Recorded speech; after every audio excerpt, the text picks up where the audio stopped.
Hello again, and welcome to Shakespeare, the Sentence Breaker. This is our introduction to Romeo and Juliet, Part 1B, Shakespearean Language.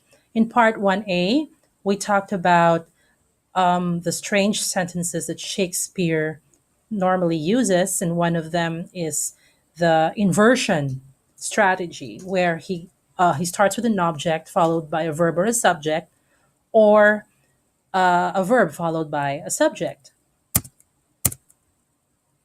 There's another way that he uses strange sentence patterns, and that is through separation and interruption, where words that should be next to each other are separated by other words. Here's an actual example from Romeo and Juliet. Like her most, whose merit most shall be. Merit and shall be should go together because that's subject and verb. But then there's an interrupter, which is most. That's just a very short example. Let's take a look at a longer example right here from Romeo and Juliet. A troubled mind drove me to walk abroad, where underneath the grove of sycamore, that westward rooteth from this city side, so early walking did I see your son. Now, what is he trying to say here? It's just where did I see your son? Now, what is the context here? This is Benvolio, Romeo's cousin, talking to Romeo's mother, Lady Capulet, who's been looking for her son because there's been trouble and she's worried about her son. And Benvolio is saying, oh, he's out of it this time because he's brooding under the grove of a tree. That's where I saw your son. So that entire white underlined thing is your interrupter. Okay?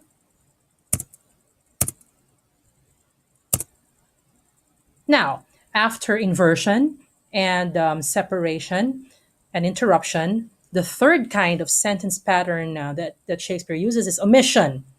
Well, it simply means missing words or parts of words, and Shakespeare is fond of that. Now, he would just remove words at will, and it's up to the reader to try to fill in the blanks.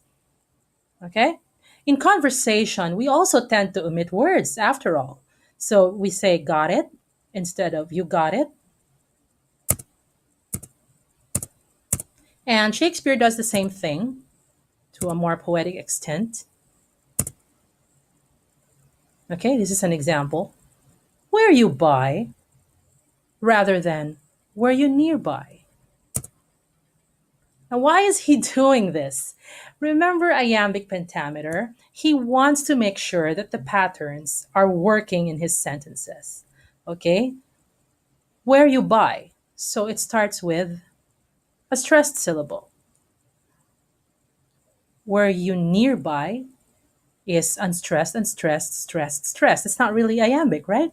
So where you by is iambic in nature. And this is what happens in most of his sentences. When you have the stressed and stressed, stressed and stressed, stressed and stressed pattern repeatedly being said by major characters, there will be deviations. Remember our third reason for the types of sentences that Shakespeare uses, that it provides a certain way for a character to speak. There are some characters who don't speak this way.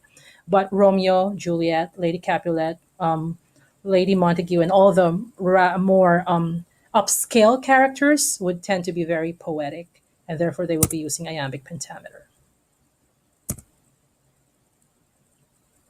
There, the missing word is near. So he would remove parts of words and words that will not fit into his rhythm.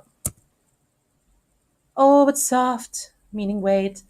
This time we're going to listen to something fun, okay? We will listen to a recorded live musical performance. I actually recorded this live. It's the Manila Symphony Orchestra playing a Shakespearean song. And after listening, I want you to write a 300-word reflection paper on this topic. Fun. Okay, the connection between language and music. That's about it. 300 words. Talk about language and music guided by this recording of a song. And then you wait for me to announce instructions in Valiant Space on how to submit your short essay.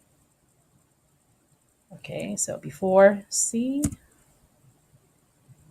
let's listen.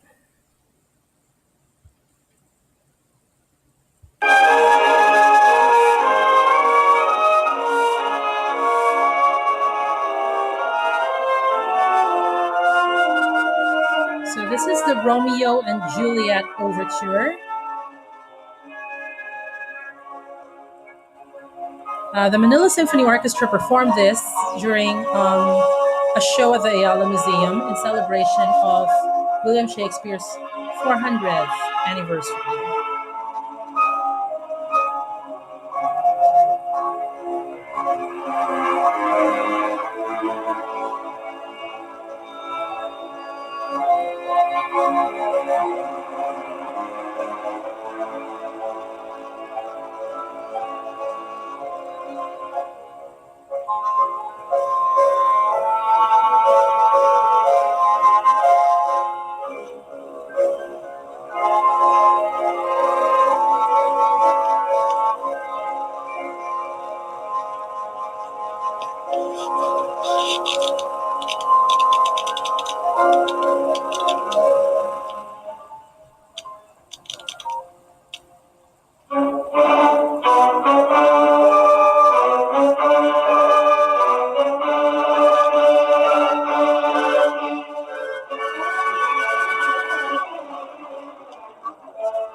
Sorry, this is really a live performance that I recorded, so you can hear people's cell phones beeping in the background and some papers shuffling around. There was about 100 people who watched the performance.